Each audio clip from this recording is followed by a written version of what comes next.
seems like I do my best videos. I'm out here in the Midwest, I'm out here in Iowa. To show you out here driving around in the cornfields and crap.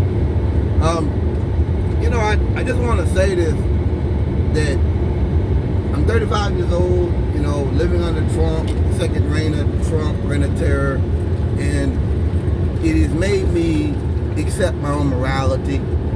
I live in a country with a president that has openly said he believes has the right to arrest anybody for any reason and deport them from the country without any charges for any reason. He believes this. I live in a country where a president has threatened a state governor for no charges, for no reason, because he's a bad governor. I live in a country where the president put Marines on the streets when a governor has asked them not to, and the president has federalized National Guard to really do nothing. With no lodging, no money, no fuel, no food, just doing it because he can. Which I think about it as, can I say, to me, Trump federalizing California National Guard, it wasn't like I need them. It was done to show like, this is your armed force, this is your liberal armed force, the gay, liberal, whatever armed force. I can take them from you. And not that Newsom would use them to do anything, but that's how Trump thinks. You understand? Trump thinks that they're a threat because Trump is at war with liberal cities and liberal states.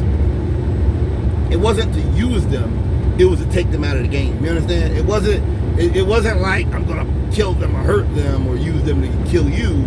I'm just taking them off the board for a little while. We're gonna remove your rooks and your knights and your bishops out of the way. And that's just me and you. All of this has made me accept my own morality, my own mortality. That I may die. I'm not going to a camp. There's a lot of people who seem to be okay with this, and live my life as a black man in the South. Live my whole life, listen to crackers talk about states' rights, which is always bullshit because Trump just showed you that he doesn't believe in states' rights. White people said nothing. So that was bullshit. That means the Constitution about white supremacy. Nothing else. It never was about anything else. It wasn't about white people being fair or believing in equitable justice. It was about white supremacy and using a code of laws and big words to simply forward white supremacy. Otherwise, white folks will understand you can't put troops in a city if the governor is telling you not to do it. So these white folks marching to me was about their 401ks and their Social Security and their Medicare and a multitude, 100 things. They have nothing to do with what I'm talking about. This is about white people, FA and FO, which is fine, and it's gonna get a lot worse. You have no idea what you did by voting for Donald Trump. It's gonna get a lot worse.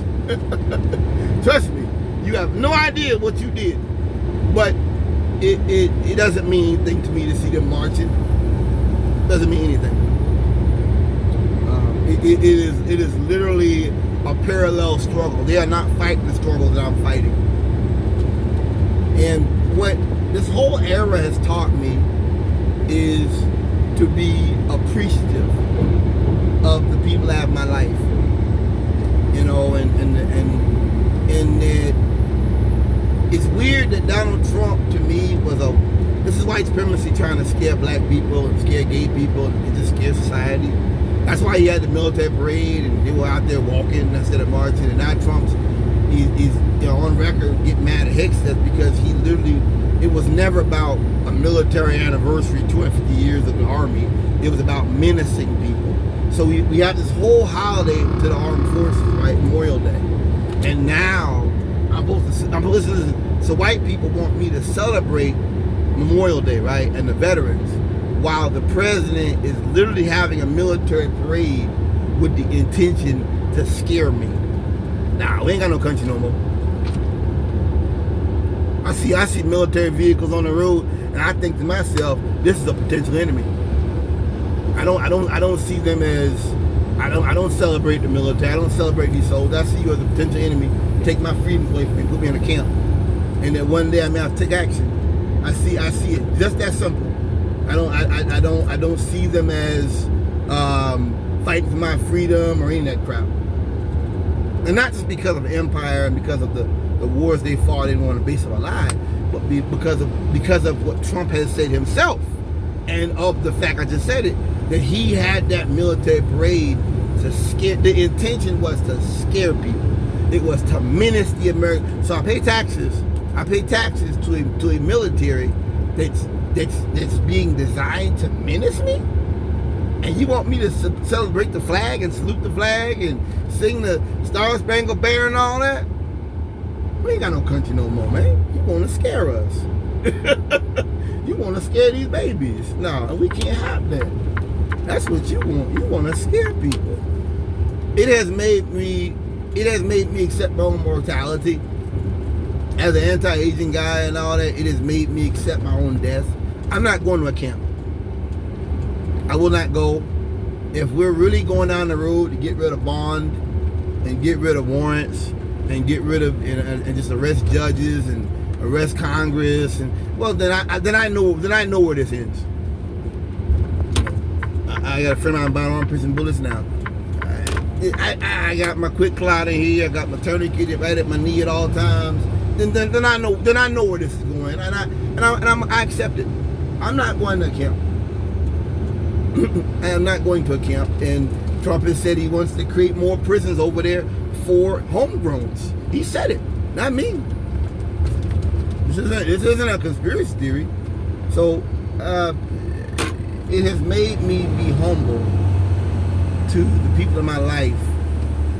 You know, I always wanted good people in my life. My mama always had good people around her. She'd bring home for dinner and stuff, people she worked with and stuff. And I remember some of the conversations with them people. And as a church boy, as a person that really just grew up in the church and didn't really get to be around other people, I always wanted that good people, solid. She went to college. I did my semester, so I'm never gonna have that. But I've got some good people in my life. And this whole Trump thing and accepting my own death and you know, I am ready to die, but I am prepared to die for what I believe in. I am prepared to die, you know, if I am to live or die with dignity. I'm prepared to die. It's that simple. You know, white America doesn't stand for shit. They never did. The Constitution don't stand for shit. It never did. That all these instruments were designed to promote and forward white supremacy. It was never designed to give us fair treatment. And white folks don't even care about that no more. They don't even pretend to care about that shit no more. I mean, Trump violated the Constitution. Every week, white folks don't say nothing, right? Because the Constitution is about what they care about, not what we care about, right? Like Malcolm X said it.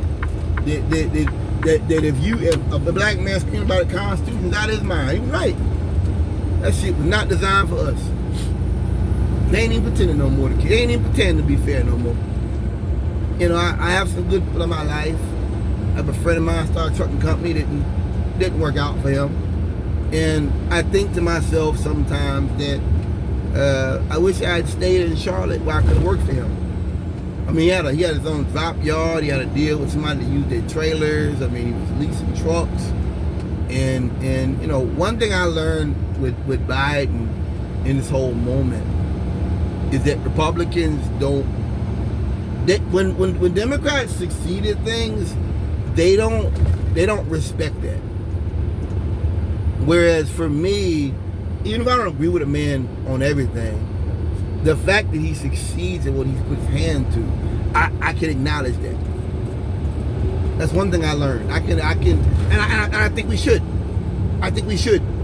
When a man says, I'm gonna build this house, and he does. You know, I've learned that Republicans. I thought about Doug Ford. I don't know why it's on my mind this morning. He was a mayor of Toronto or something over there. When I was a teenager. And he did coke, did drugs, go to nightclubs and gay clubs or something. I don't know. I don't think he was gay, but he was just you know, one of those guys. But he was a good mayor. And I heard he would go to you know, community meetings himself, church meetings, give out his personal phone number, and shit got fixed, shit got done. And well, I obviously don't stand with the use of illicit drugs, especially not a member of public office. course I don't. Of course it's wrong. I also feel that that's the game of conservatives, is that we don't give a man his flowers. We don't give a man that he's accepted stuff.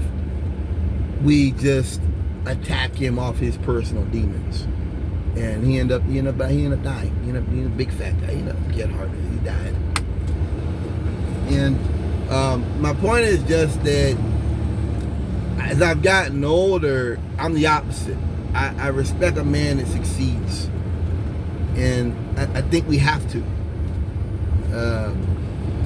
I just, for me, I'm really proud to have good people in my life, and to have people I respect, and you know, if things are going good or things are going bad, or you know, if I'm not living right, and maybe I'm not living as I should. It humbles me, and for me to not be the guy that's like, man, I'll send you $10,000, man. You know, my friend with a certain company didn't work out. He paid everybody's savings. We paid everybody's last paycheck with his savings. Made sure everything was straight, you know. And I always respected him. I don't think he understands just how much that meant to me. That we talk about white supremacy, we talk about the things that Caucasians do, and these companies, truck companies like Arrow and companies that have stranded drivers on the road. We talk about all this rotten shit they've done over the years, and to know that my friend had a moment to do things a little bit differently in his life, and that he chose to do it right. I mean, man, I'm proud of him. You know, and you can't always, you know, we gotta be men. You gotta be a man. You gotta act normal, you know. But it be times that I be wanting to say, I'm proud of you, nigga. You know, people I got around me. It be times I be wanting to just, I'm proud of you. You did the right thing. And we live in a country that is really based upon corruption at this point, and white people really seem to value corruption at this point. They really want that kind of a system of legalized bribery at the highest levels. I mean, Trump's doing it. I don't even gotta go into that. It's Trump's multiple examples of that, of just the gold card, and he's gonna make America a playground for the very rich. Literally, it's just I don't got to even pretend or blow smoke up your ass like that. It's prima facie case there. It's like walking the door, the case right there. So to me, I'm just proud in this moment, in this era of, I call it dark ages, to know I got some really good people standing behind me, and I'd like to say I'm in their corner. I always say in my corner, no, I'm in their corner. I'm with you. I'm with y'all. You know, and I'm thankful. Sometimes I don't feel like I'm worthy of some of the folks I talk to. I feel like they're smarter than me.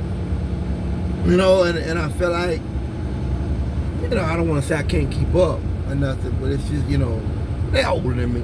But I'm proud that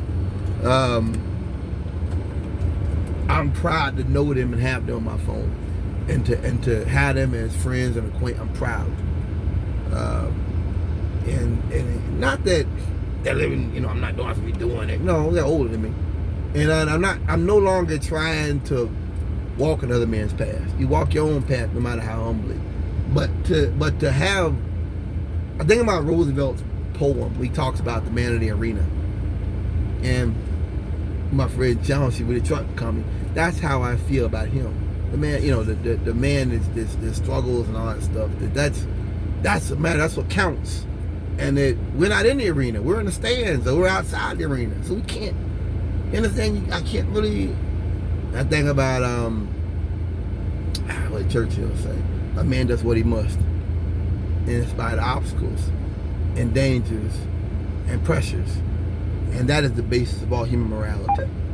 And I'm just proud of the people I have around me, and I want to do what I can to help them reach their highest potential. And that's a part of being a man. It is you understand this life ain't just about you. This life isn't just about you. This life is about people and progress and partnerships and life's a series of compromises. Yeah, you heard that too. But this life ain't just about you and take and gimme. This life is about reaching your highest human potential, your highest godly potential. Listen.